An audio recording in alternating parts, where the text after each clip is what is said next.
Այսօր նշում ենք Հանրապետության տոնը,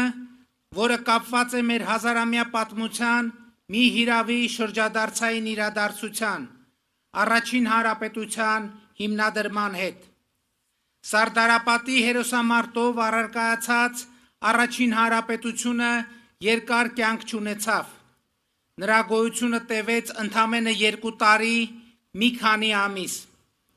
Բայց առաջին հանրապետությունը մեզ 4.5 դար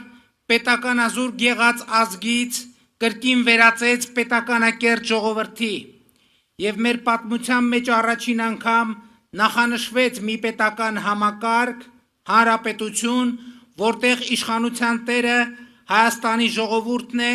եւ նա է, որ ընտրությունների միջոցով որոշում է, թե ով եւ ինչպես պետք է կառավարի պետությունը։ Առաջին հանրապետությունը թարմացրեց, բայց չամրապնդեց պետականության մեր ընկալումը,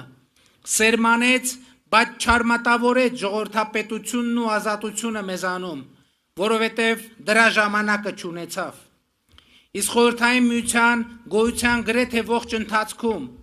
առաջին հանրապետությունը թիրախավորվեց որպես չարիք, ծաղրի ու արհամարանքի առարկա դարձավ։ Կայսրությունը դրանով նպատակ էր հետապնդում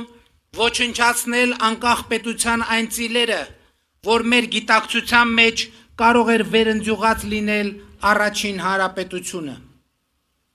1991 թվականին, երբ Հայաստանը կրկին անկախացավ, թվում էր, թե 70-ամյա պրոպագանդան խորը հետք չի թողել մեզանում, անկախ եւ ինքնուրույն լինելու մեր վախերը հաղթահարված են։